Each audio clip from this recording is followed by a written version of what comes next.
نعرہ رسالت، نعرہ حیدری، نعرہ حیدری، تاجدار ختم نبوت، تاجدار ختم نبوت،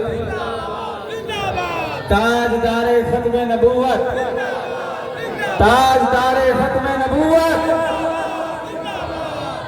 آپ سب زندہ باد۔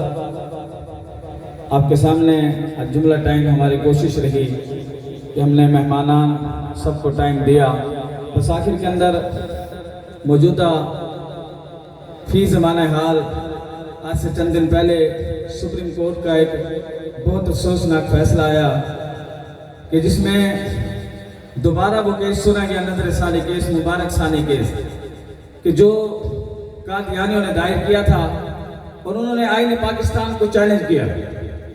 1973 کے اندر جب آئین پاکستان وجود میں آیا تھا تو یہ بات اس کے اندر لکھی گئی تھی واضح طور پر کہ قادیانی اپنی عبادت گاہ کو مسجد کا درجہ نہیں دے سکتے، اذان نہیں دے سکتے، دین کی تبلیغ اور اشاعت نہیں کر سکتے۔ یہ بات آئین پاکستان کے سیکشن کے اندر واضح طور پر موجود ہے، لیکن اس بات کی غلط تشریح کی گئی اور 3 رکنی بینچ نے پہلے فیصلہ کیا، اس کے بعد نظر ثانی اپیل مقرر کی گئی، لیکن بدقسمتی کے ساتھ فیصلہ پھر غلط کیا گیا۔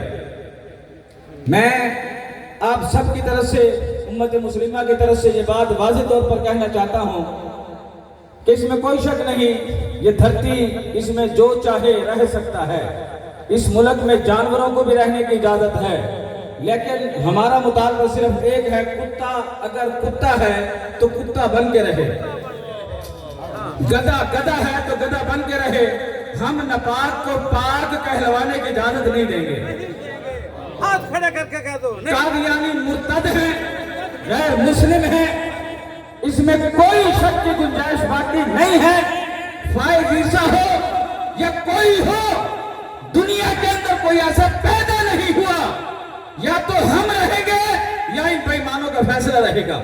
اور اگر حکومت چاہتی ہے کہ دوبارہ 1973 والی تحریک چلے تو ہم اس کے لیے بھی تیار ہیں۔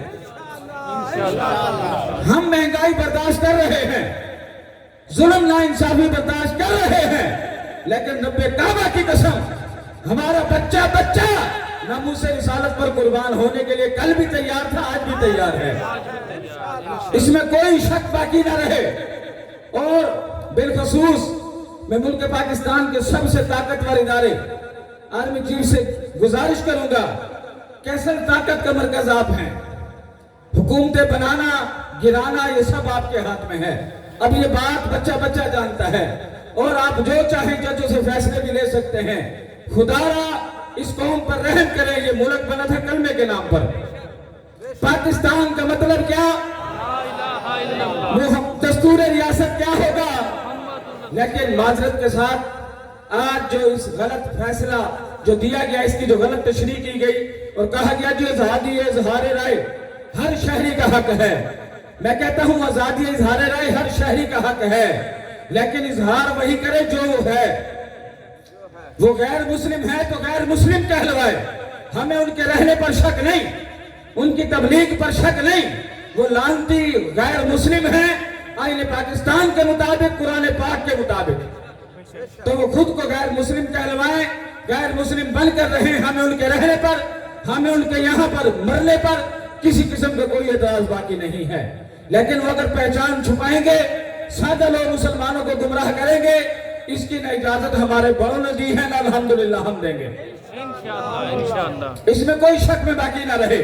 تو بہرحال میں نے آپ کا ٹائم نہیں لینا تھا، میرے سامنے خطیب اہل سنت، ہر دل عزیز شخصیت، شمشیر اعلیٰ حضرت محسن اہل سنت، مجاہد اہل سنت، استاذ العلماء، فخر المدرسین حضرت علامہ قاری محمد عبدالرزاق احسن الباروی صاحب، یہ اس چمن کا پھول ہے کہ جنہوں نے مسلک اہل سنت کے فروغ کے لیے 40 سال عظیم جد و جہد کی، اور آج ان کا لگایا ہوا پودا تناور درخت بن چکا ہے۔ الحمدللہ جب آپ ان کے منہ سے نکلے ہوئے جملے سماعت کریں گے تو الحمدللہ یہ رات آپ کو زندگی بھر یاد رہے گی۔ واحد خوش الحان ہیں، بڑی پیاری آواز کے مالک ہیں اور مسلک اہل سنت کے حقیقی ترجمان ہیں۔ غیرت کے ساتھ مسلک اہل سنت بیان کرتے ہیں اور جرأت کے ساتھ بیان کرتے ہیں. الحمدللہ دل کی کھڑکیاں کھول کر سنیں. انشاءاللہ آپ کا دل جو ہے یا مدینہ ہوگا یا کربلا معلیٰ ہوگا. نعروں کی گونج میں معزز حضرت کا استقبال کیجیے. اتنی دور سے آپ تشریف لائے ہیں. نعرہ تکبیر، نعرہ رسالت، نعرہ حیدری، تاجدار ختم نبوت، تاجدار ختم نبوت، تاجدار ختم نبوت.